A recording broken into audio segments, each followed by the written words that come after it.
Hello from Turkish Japanese family. This is Bilge. This is Tomo. And today we're again in the kitchen.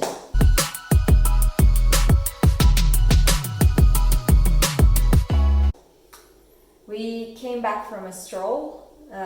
We put Kai into his nap and we're hungry for lunch. And Tomo is going to make lunch, but it needs to be a quick fix, right? Yeah. And one of the most questions we receive is, what do you eat at home as a multicultural family? We eat everything. We eat Turkish food, we eat Japanese food, we eat global food, I would say. But today we're going to make something Japanese. What are we going to make? So we make gyoza, but not from scratch. So I found this gyoza, frozen gyoza, from Ajinomoto. You can buy in department stores here in Zurich. And for me this is as close as it gets to the taste I'm used to. I'm pretty impressed with this actually. I had a good feel for it because this is Ajinomoto, a Japanese company. And yeah, it's super easy to make. It takes 15 minutes really. It's almost all hands-free, so you just have to do the right things and then done. And then you have a really good gyoza ready to eat quickly. You need to do the right things. I think that's the key, right? Because I cannot do it easily. I'm watching him, and also some of our friends asked us, how do you make this gyoza? Where do you buy it from? So, I think this brand is available all over Europe, so you can find it easily, or I don't know, US, I would say. I think so, yeah. Yes. It's outside Japan. But buying is one thing, and the other thing is being able to prepare it. According to Tomo, it's easy. So, let's see. So the first thing is to make sure that the pan is non-stick. If the pan is sticky, then the gyoza will stick at the end, and then it'll break down and it doesn't end up in a nice result. So if the pan is new and non-stick, that's great. If not, put good amount of oil first to make sure that it doesn't stick. You heat up, start the heating, but it doesn't have to warm up completely, or at least that's how I do it. Start putting gyoza in. Make sure that it's picking up the oil in this case, because the pan is not so new.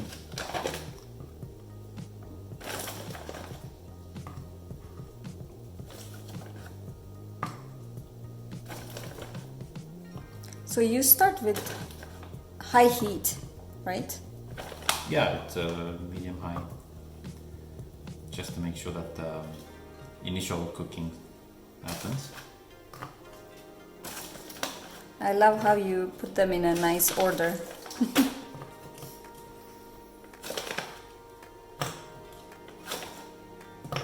So fill in as much as you can. I can eat more. Yeah, it's the limit. And what's very useful here is this guy. This we bought in Japan. Japanese kitchens usually have these. And it's just a splash guard from aluminum. You put this on, voila. I remember this from my childhood. Something like this, my mom would use it. Or maybe I'm imagining, I don't know.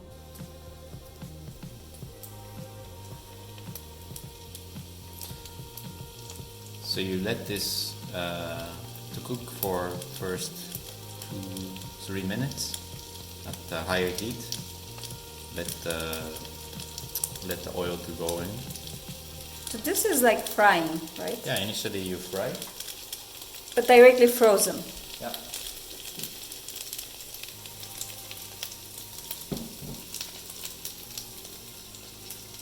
So make sure that the frying is going, the bottom is starting to get cooked, defrosted and cooked.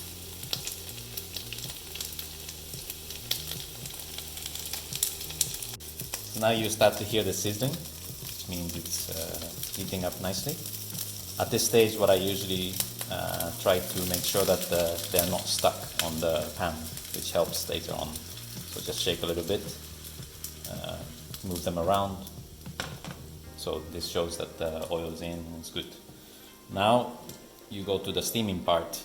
You just drop in half glass of water. So it starts to boil,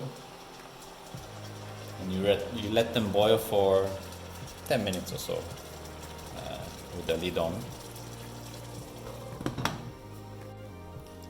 So now it looks like the boiling is done. Ooh, how many minutes was that? It's like 8-10 minutes. But basically just see how the water is, and then if the water level is coming down like this, just the last bit. And then you just let them, let the steam to go off. And then now what we're doing is we're trying to make the bottom crisp. I like them crisp, so I do a bit extra. But it is up to you.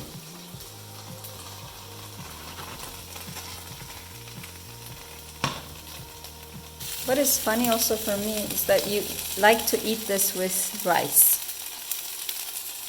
Yeah, because you basically dip them in soy sauce or the quite salty sauce. So what I'm used to is that we eat this with a bowl of rice. So the rice neutralizes the saltiness. And to me that's It's crazy. my way of eating. How can you eat dough with rice? But that's the way it is. Yeah. So after a couple of minutes it looks ready. Depends on the heat level you use, but it's probably 2-3 minutes more. Water's gone. It's been cooking the bottom for a bit. And you just have to that.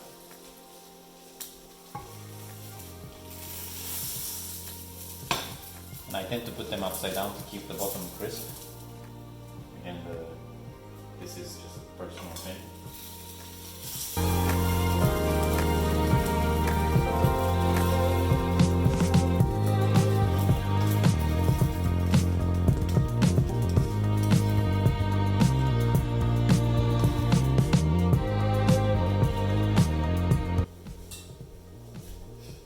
So thank you for cooking this.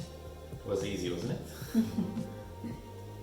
And if you want Tomo to try other Japanese food, please leave it in the comments. Or if you want me to show you how to cook some of the Turkish delicious cuisine, also put it in the comments.